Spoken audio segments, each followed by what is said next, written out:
The sun is shining. The coffee's brewing, So wake up, sleepyhead. Good morning, everyone. Our guests today are two video game cartridges that have been pretty popular with the game players, or gamers as they like to be called. Indeed, Street Fighter and BioShock. Thank you both for joining us here today. Now, Street Fighter, your games have sold like flapjacks over the years. Flapjacks. So yummy in my tummy. Can you tell us exactly what inspired you to get involved in the video game tape business? Hi-ya! Look out, everyone's kung fu fighting! They sure are, Jess. Now what about you, BioShock? What inspired you to join in on the computer game craze?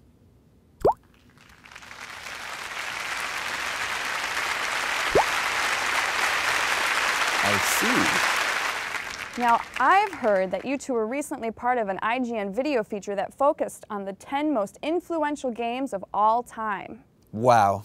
Now how do you do it? There must be dozens of game tapes out there. Well, apparently, IGN senior editors picked the title whose gameplay both inspired future designers as well as established new genres. They list the games chronologically. Whoa, Professor! I'm not a scientist. That just means that they didn't rank them by order of importance, silly. So our producer tells me that you two brought in a clip from the video feature that you were involved in. Could you set that up for us and tell us exactly what is it we need to know?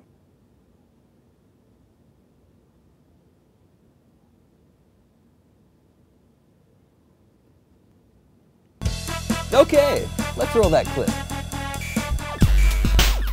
In 1978, video games were still figuring out what they wanted to be, and it took an alien invasion to point the fledgling industry in a non-ping-pong direction. Space Invaders obviously wasn't the first video game to become a phenomenon. Pong had arrived 6 years earlier, but Pong didn't spawn its own gaming genre or inspire future designers to the extent that Space Invaders did. Taito's Alien Invasion Simulator established precedents that have become standard features in gaming. Things like saved high scores, top-down enemy swarms, and the now classic bottom-of-the-screen ship setup. Space Invaders essentially created the shoot-'em-up, and its trail of influence can be traced to Galaga, Centipede, and even modern-day classics like Ikaruga. When the Dungeons & Dragons craze began sweeping America in the 1980s, parents were so terrified that they bought their kids personal computers to distract them from the clearly satanic practice of rolling dice and acting like elves. Fortunately, Richard Garriott was one step ahead of them. By creating Ultima in D&D's image, he set the stage for future computer RPGs by combining top-down and first-person views with a fantasy storyline and character customization. Ultima gave gamers evil wizards, item shops, dungeon crawling, gem-fetching quests, and a host of other features that became gaming conventions. From the Elder Scrolls series to Dragon Quest, modern RPGs have taken more than one page out of Ultima's magic book. Before Street Fighter was declared the ruler of fighting games, it spent some time training with Karate Champ. Techno's martial arts cabinet established and popularized the one-on-one fighting game with a side perspective. While not the first game to take this tack, it was the first to catch on and likely the first seen in the US. The two combatants even sport white and red gis, the same outfits worn by Street Fighter's Ryu and Ken. Karate Champ included bonus rounds in between matches where players had to dodge flying objects, break boards with their fists, and knock out charging bulls. You know, the usual karate stuff. In addition to Street Fighter, games like Konami's Yi Air Kung Fu and Mortal Kombat also call Karate Champ Sensei.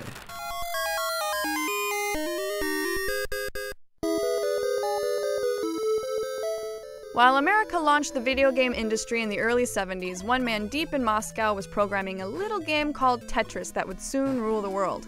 While video games surged in popularity during the 80s, they were still regarded as fancy toys for the younger generation.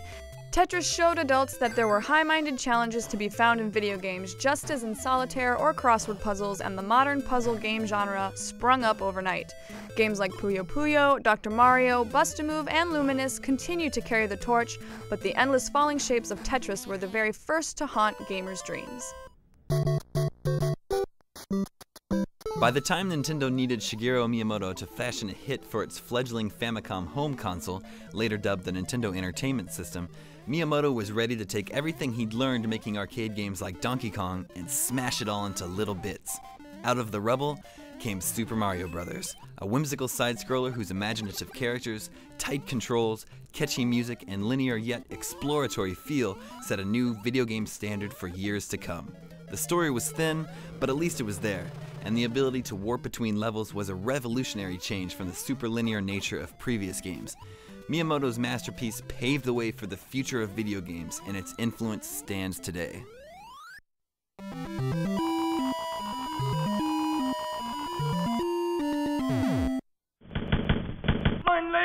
When a young id Software unveiled Wolfenstein 3D in 1992, PC gamers were introduced to a Nazi-hunting World War II storyline, surfaces with actual textures, a first-person gun-grasping hand, switchable weapons, ammunition counts, and a host of other innovations that would become standard FPS fare in the years to come.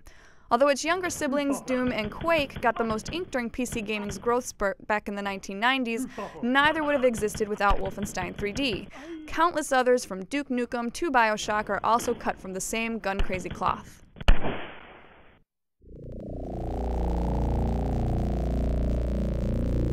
Dune, the building of a dynasty. When Dune 2 hit the stage in 1992, everything changed in the world of PC strategy gaming. With Dune 2, Westwood Studios popularized the real-time strategy subgenre and laid the groundwork for a laundry list of beloved successors, from Warcraft 2 and Command & Conquer to Total Annihilation.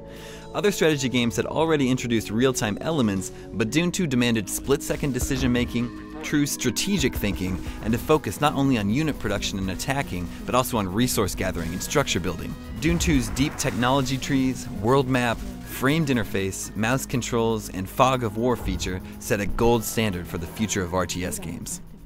It's me, Mario!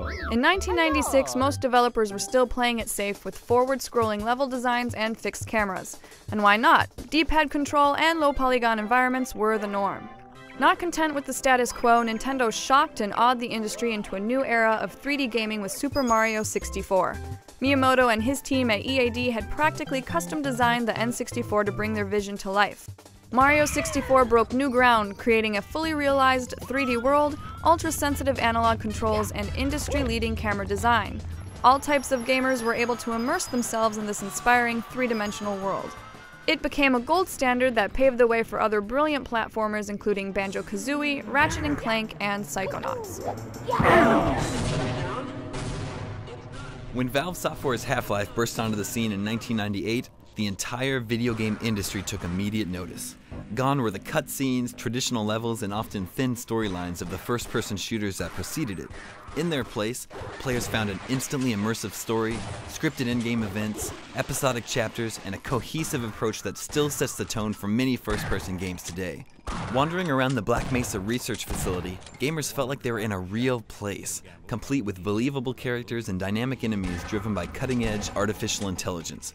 Half-Life's influence on gaming can't be overstated, and countless modern shooters have borrowed its narrative approach to game design. Not many games can claim to have spawned entire genres, buzzwords, and cultural phenomena.